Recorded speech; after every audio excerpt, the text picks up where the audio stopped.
पाकिस्तान का दोस्त बनते ही लालच में पड़ा बांग्लादेश। बांग्लादेशियों की होगी कुटाई, भारत की नीति काम आई। पाकिस्तान और बांग्लादेशियों में दोस्ती गहरी होती जा रही है और पाकिस्तान सोचने लगा है कि बांग्लादेश को करीब लाकर भारत के साथ खुराफात की जा सकती है। लेकिन उससे पहले ही भारत ने ऐसी नीति बनाई कि बांग्लादेशियों और पाकिस्तानियों की अब कुटाई की जाने लगी है। नमस्कार, कैपिटल टीवी देख रहे हैं आप, मैं हूं आपके साथ हर्ष भारद्वाज। बांग्लादेश की अंतरिम सरकार के मुखिया मोहम्मद यूनुस भारत को लेकर लगातार विरोध कर रहे हैं। यही कारण है कि उन्होंने हाल ही में पाकिस्तानी सेना के एक उच्च अधिकारियों के एक प्रतिनिधिमंडल को भारत के चिकन नेक के नाम से मशहूर सिलीगुड़ी कॉरिडोर के पास स्थित रंगपुर का दौरा कराया है। रंगपुर रणनीतिक रूप से बहुत महत्वपूर्ण स्थान है। ऐसे में पाकिस्तानी सेना के वरिष्ठ अधिकारियों का यह दौरा भारत की टेंशन बढ़ा सकता है। वह भी तब जब इसी चिकन नेक के दूसरी ओर चीन की नजरें भी गड़ी हुई हैं। लेकिन भारत की टेंशन बढ़े उससे पहले ही भारत ने इसकी काट निकाल ली है। सबसे पहले आपको पूरी खबर बताते हैं, उसके बाद आपको बताएंगे कि कैसे भारत ने इसकी काट निकाली है। दरअसल सिलीगुड़ी कॉरिडोर भारत के पश्चिम बंगाल में स्थित एक संकरी भूमि पट्टी है। यह पूर्वोत्तर राज्यों को देश के बाकी हिस्सों से जोड़ता है। इसे चिकन नेक के नाम से जाना जाता है। यह भू राजनीतिक, आर्थिक और सुरक्षा के लिहाज से बहुत महत्वपूर्ण है। यह कॉरिडोर नेपाल, भूटान और बांग्लादेश की सीमा से सटा है। यह महानंदा और तीस्ता नदी के बीच स्थित है। यह देश के 8 राज्यों को मुख्य भूमि से जोड़ता है, जिसमें अरुणाचल प्रदेश, असम, मणिपुर, मेघालय, मिजोरम, नागालैंड, सिक्किम और त्रिपुरा शामिल है। रंगपुर पहुंची थी पाकिस्तानी सेना की टीम। रिपोर्ट के मुताबिक पाकिस्तानी सेना और खुफिया एजेंसी इंटर सर्विसेज इंटेलिजेंस यानी ISI के वरिष्ठ अधिकारियों की 4 सदस्यीय टीम ने 21 जनवरी को बांग्लादेश के रंगपुर जिले के गुप्त दौरे पर रवाना हुई थी। बांग्लादेश के शीर्ष सुरक्षा अधिकारियों ने खुलासा किया कि पिछले सप्ताह की शुरुआत में इस्लामाबाद दौरे के दौरान सशस्त्र बल प्रभाग में प्रधान कर्मचारी अधिकारी यानी PSO लेफ्टिनेंट जनरल SM कमर उल हसन द्वारा पाकिस्तान सेना और ISI को दिए गए निमंत्रण के बाद पाकिस्तानी अधिकारी बांग्लादेश के दौरे पर आए थे। ढाका में सूत्रों ने बताया कि पाकिस्तानी सैन्य अधिकारियों को बांग्लादेशी सेना के हेलीकॉप्टर से रंगपुर ले जाया गया। उसके बाद वो संवेदनशील चटगांव हिल ट्रैक्स के लिए रवाना हुए। बांग्लादेश का दौरा करने वाले पाकिस्तानी प्रतिनिधिमंडल में ISI प्रमुख लेफ्टिनेंट जनरल मोहम्मद असीम मलिक, मेजर जनरल शाहिद आमिर, अफसर मेजर जनरल आलम आमिर अवान और मोहम्मद उस्मान जतीफ शामिल थे। भारत के दुश्मनों के नजदीक जा रहा बांग्लादेश। पाकिस्तान और बांग्लादेश के बढ़ते सैन्य संबंधों के बीच बांग्लादेश के विदेश मामलों के सलाहकार तौहीद हुसैन चीन भी पहुंचे और विदेश मंत्री वांग यी से मुलाकात की।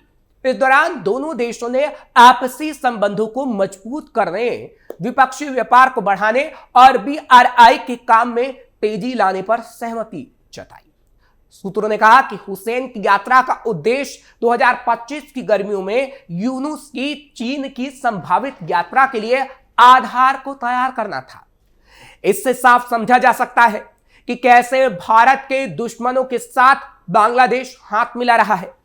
और तो और जो तस्वीर पाकिस्तान से सामने आई है और जिस तरीके से बांग्लादेशी नौसेना के एक उच्च स्तरीय प्रतिनिधिमंडल ने पाकिस्तान का दौरा किया और इस दौरान पाकिस्तान ने बांग्लादेशी अधिकारियों का स्वागत किया और उन्हें अपने शिपयार्ड और नेवी हेडक्वार्टर का भी दौरा कराया, उससे समझा जा सकता है कि भारत के खिलाफ कोई साजिश रचने की तैयारी ये दोनों कर रहे हैं।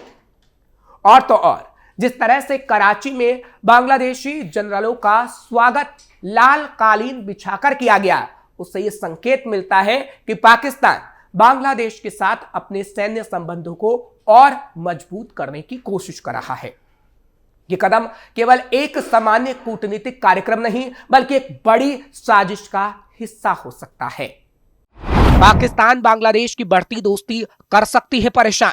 पाकिस्तान और बांग्लादेश के बीच रक्षा संबंधों में मजबूत होती साझेदारी का सीधा असर भारत पर पड़ सकता है।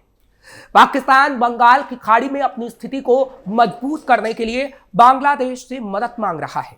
बंगाल की खाड़ी भारत के लिए रणनीतिक और व्यापारिक दृष्टि से बेहद महत्वपूर्ण है और पाकिस्तान इस क्षेत्र में अपनी बढ़ती गतिविधियों के माध्यम से भारत को परेशान करने की योजना बना रहा है। बांग्लादेश की कट्टरपंथी सरकार भारत के खिलाफ कर रही काम। बांग्लादेश में यूनुस की कट्टरपंथी सरकार के आने के बाद पाकिस्तान के लिए भारत के खिलाफ साजिश रचने का मौका है, क्योंकि वो बांग्लादेश की मदद से बंगाल की खाड़ी में अपनी गतिविधियों को बढ़ा सकता है। रक्षा विशेषज्ञों का मानना है कि पाकिस्तान इस क्षेत्र में अपने जहाजों और नौसैनिकों की उपस्थिति बढ़ाने की योजना बना रहा है। इससे पाकिस्तान को भारतीय समुद्री सीमाओं के पास अपनी पकड़ मजबूत करने का अवसर मिलेगा, जो भारतीय सुरक्षा के लिए बड़ा खतरा भी हो सकता है। भारत सतर्क, पाकिस्तान बांग्लादेश को सिखाएगा सबक। पाकिस्तान की इन हरकतों के बावजूद भारत हमेशा की तरह अपनी सुरक्षा को लेकर सतर्क है। भारत ने अपनी सुरक्षा प्रणालियों को मजबूत किया है और किसी भी प्रकार की साजिश को नाकाम करने के लिए तैयार है। भारतीय सेना और नौसेना लगातार ऐसी चुनौतियों का सामना करने के लिए तैयार है और पाकिस्तान की हरकतों का जवाब देने के लिए सक्षम है। भारत हमेशा की तरह अपनी सुरक्षा तैयारियों में चूक नहीं करेगा और दुश्मनों की साजिशों को विफल करने के लिए पूरी तरीके से सक्षम रहेगा। भारत ने पहले से निकाल रखी है पाकिस्तान बांग्लादेश की काट। 4 साल पहले जब काबुल का राज्यपाल तालिबान के हाथ आया, भारत ने उससे दूरी बना ली। तब सोचा भी नहीं जा रहा था कि अफगानिस्तान से हमारे रिश्ते दोबारा सुधर सकेंगे। तालिबानी कट्टरता के साथ इसकी एक वजह यह भी थी कि वो पाकिस्तान के करीब था। साल 2001 से वहां यूएस की सेना आ गई। तब से 2 दशक तक दिल्ली और काबुल लगातार एक दूसरे से रिश्ते कभी बनाते रहे तो कभी रिश्ते बिगड़ते रहे, लेकिन हाल ही में संबंधों में नया मोड़ आया। भारत और तालिबान करीब आते दिख रहे हैं। कुछ रोज पहले भारतीय विदेश सचिव विक्रम मिस्त्री ने दुबई में वहां के कार्यवाहक विदेश मंत्री आमिर खान मुत्तकी से मीटिंग की। इस मीटिंग को भारत का पाक के खिलाफ बड़ा दांव माना जा रहा है। पाकिस्तानी मीडिया का कहना है कि बांग्लादेश और उनके संबंधों की काट के तौर पर भारत और तालिबान करीब आ रहे हैं। भारत फिलहाल तालिबान के साथ रिश्ते में छोटे छोटे स्टेप ले रहा है, जैसे उसने हाल ही में अफगानी ठिकानों पर हुई पाक एयर स्ट्राइक की आलोचना की। इसके अलावा राजनयिकों की आपस में मुलाकात भी हो रही है। हालांकि उसने अभी संगठन को एक देश की सरकार के तौर पर मान्यता नहीं दी है। उसकी अपनी कई वजहें हैं, क्योंकि 90 के दशक में इस संगठन ने अफगानिस्तान की राजधानी काबुल पर कब्जा कर लिया था। यहां से देश पर चरमपंथी ताकतें राज करने लगी। वो महिलाओं को बुर्के में रहने और पुरुषों के बगैर घर से ना निकलने को कहती। इस्लामिक कानून इतनी कट्टरता से लागू हुए कि मानवाधिकार लगभग खत्म हो गया। कट्टरता के इसी दौर में तालिबान को देशों ने आतंकी संगठन का दर्जा देना शुरू कर दिया। सोच समझकर फैसले ले रहा भारत। अफगानिस्तान पर तालिबानी राज के पहले दौर में केवल 3 देशों ने उसे स्वीकारा था। सऊदी अरब और यूएई अब भी इसे राजनीतिक मंजूरी देने को कम ही देश राजी हैं। जो तैयार हैं वो भी लिहाज में इसे आंशिक मान्यता ही दे रहे हैं, जैसे चीन और रूस, Pakistan, Iran, Kazakhstan, Uzbekistan, Turkmenistan, Azerbaijan और खाड़ी देशों ने इसे काफी हद तक स्वीकार कर लिया। लेकिन यह साफ नहीं है कि इन देशों में डिप्लोमेटिक मिशन पर तालिबानी कंट्रोल आ चुका है। दरअसल आधिकारिक दर्जा देना वो कंडीशन होती है जिसमें 2 देश एक दूसरे को स्वीकार करते हैं। इसके बाद वो आर्थिक और राजनीतिक रिश्ते रख सकते हैं। दोनों के दूतावास होते हैं और वहां तैनात लोगों को डिप्लोमेटिक इम्यूनिटी भी मिलती है। इसके बाद ही इंटरनेशनल लोन मिल पाता है। आमतौर पर किसी भी देश का सुप्रीम लीडर अपने साथियों के साथ तय करता है, लेकिन यह प्रोसेस आसान नहीं। इसमें देखना होता है कि नई सत्ता हिंसक तो नहीं या फिर कितने लीगल ढंग से आई है। साथ ही फॉरेन पॉलिसी भी देखनी होती है। मसलन अगर भारत तालिबान को स्वीकार ले तो क्या पड़ोसी देश उससे नाराज हो जाएंगे? या फिर क्या उसके राजदूत देश में आकर जासूसी करने लगेंगे? सारे पहलू देखने के बाद ही ये तय होता है। भारत ने पाकिस्तान और बांग्लादेश के खिलाफ बनाया तगड़ा प्लान। भारत ने तालिबान को सरकार के तौर पर पूरी मान्यता तो नहीं दी है, लेकिन इस रास्ते पर चल निकला है, खासकर तालिबान के इस भरोसे पर कि वो कट्टरता से दूर रहेगा। लेकिन बात सिर्फ इतनी नहीं, दिल्ली और काबुल की ये भेंट मुलाकातें पाकिस्तान समेत कई देशों की काट हो सकती है। जैसे चीन पिछले 3.5 सालों में जब बाकी देश तालिबान से कटे हुए थे, चीन ने इससे दोस्ती बढ़ाई और वहां इंफ्रास्ट्रक्चर पर भारी इन्वेस्ट किया। अब बांग्लादेश से रिश्ते कमजोर पड़ने के बीच भारत भी अफगान में अपनी सॉफ्ट पावर बढ़ाने की कोशिश कर रहा है।